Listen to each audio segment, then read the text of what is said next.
He ran out of everything he had. He'd given them everything. So what did he do? He started saying it again. So he would repeat that same information every year for 10 years. Now his students are sitting under him. And of course they would go and sit under other scholars too. But they would be with him.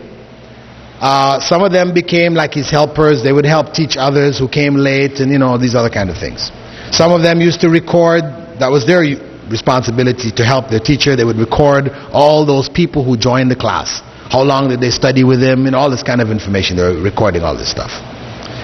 And at the same time, they're listening to him narrate. If he's narrating from his memory, they would write down what he narrated the first time. Then, when he starts to narrate it the second time, they would put a circle at the end of the hadith, and when they heard him narrate it, they would put a little tick in there. And then the second year they heard it, they'd put another circle, and they'd put a tick. Each time they heard it, they'd put a circle, put a tick at the end of the hadith. Now, each time he narrates it, they're observing what is in writing and what he's saying. So now if they find the second year that he narrates it, he's narrating it different than the way he narrated it the first time. And the third year he narrated it another way. Right? We have a problem here.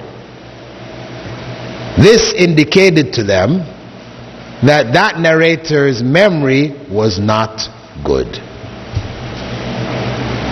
If the first year he narrated it one way, second year he narrated it the same way, third year the same way, this is one whose narration, his memory was good. Right? What they would do, if for example they heard him narrate it one way the first year and he narrated it another way the second year, they would go and sit under other students who were from their teacher's level, who narrated it from one from a higher level, and they would see. Because perhaps the double narration was not a mistake of his, but that in fact his teacher narrated it in two ways. So when they check with the other student who was on the same level of their teacher, and they find from him that he also narrated two ways, then they know it is not their teacher. But now the question that needs to be dealt with is, was that a mistake from their teacher's teacher? Or was it in fact how it was narrated in two ways? Now, I'm not saying for you to decide or whatever. I'm just saying that this is the approach that they took, this analytical approach, looking at the material that was being narrated, how it was narrated, etc. And they would use that to determine whether the information which is narrated orally was from people of good memory. They would make notes. My teacher was, Sometimes what they used to do, instead of the teacher narrating, the students would narrate, and the teacher would say at the end of the narration, okay.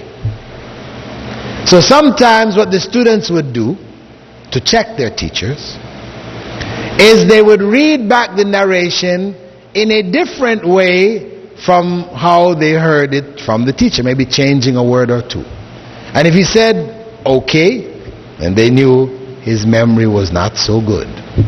These are among the signs. And this was a test that they did of Imam Bukhari. It's well known in the history of Imam Bukhari that when he came to one of the cities there in Iraq, and the scholars of Hadith, he had his fame of being, one of the masters of Hadith had spread before him.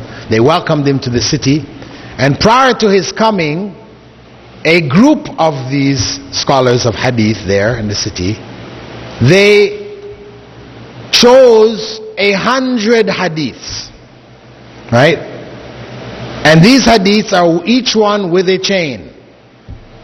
And what they did was they switched the chains around amongst themselves. Each one memorized it with the chain of another hadith.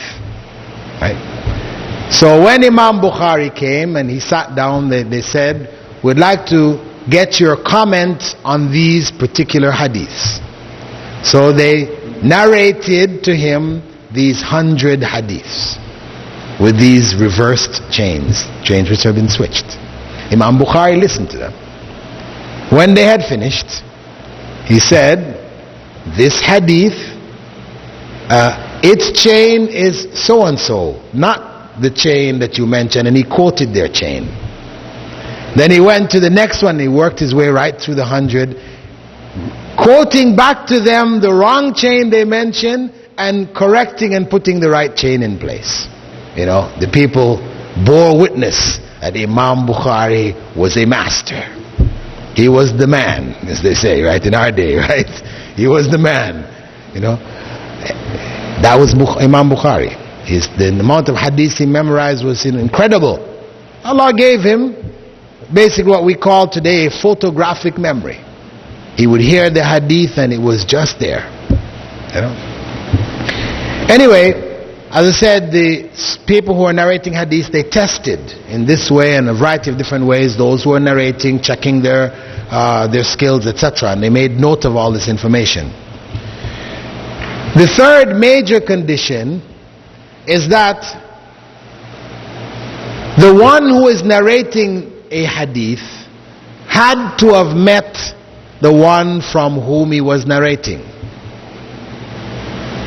If he narrated hadith from somebody he didn't meet, then that meant that that chain of narration was broken. It was not complete. So this